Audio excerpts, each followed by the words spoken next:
Secours et d'aider Bezrat Hashem à la réussite de Mordechai Ben Naomi Rachel Sarah. Chers amis, plus les années passent et plus je vois ce qui se passe dans le monde dans lequel nous nous trouvons, plus je suis convaincu que nos jeunes enfants, ils sont extrêmement influençables par leur environnement, par leurs amis. Et je ne parle pas que des petits-enfants de 5 ans et de 6 ans, je parle aussi des jeunes de 17 ans et de 20 ans et de 25 ans. Et on le voit, combien quelquefois dans des familles dans lesquelles il y a tellement de valeurs justes et exactes de Torah et de Yirat Shamayim, l'un des enfants qui a un mauvais ami, il peut complètement dévier du bon chemin, complètement s'abîmer.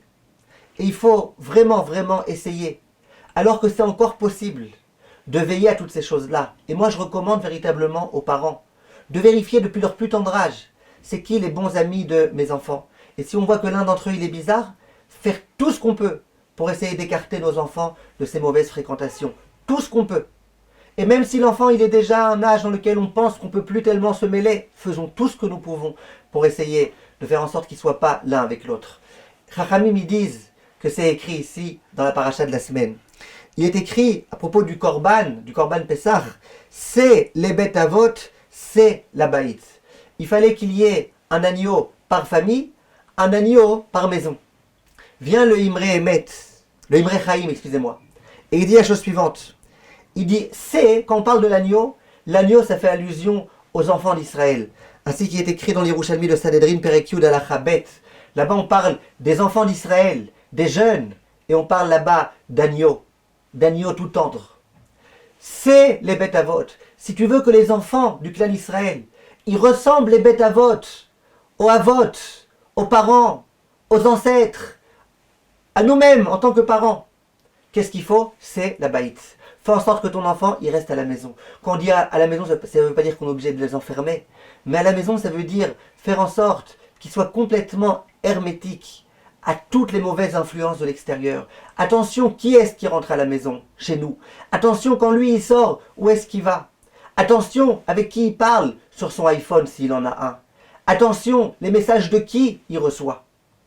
Parce qu'aujourd'hui, une influence néfaste, c'est tellement facile.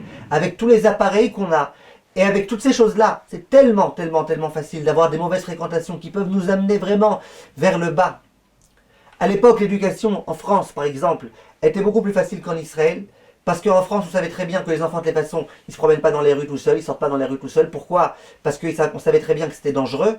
Et donc les enfants, ils étaient très protégés, très enfermés en quelque sorte, très protégés par la famille. Or qu'en Israël, les enfants, ils traînent dans la rue, va savoir avec qui ils traînent pas. Au jour d'aujourd'hui, avec les appareils qu'ils ont, c'est plus comme ça. Où est-ce qu'ils passent leur temps? Avec qui ils parlent sans arrêt? C'est très dangereux. Vient le Rav Weiss et il dit la chose suivante. Il dit, quand on nous parle donc de ce fameux Korban Pessah, on nous dit Vela kachu ushreno akarov el beto. Il prendra lui et son voisin qui est proche de sa maison.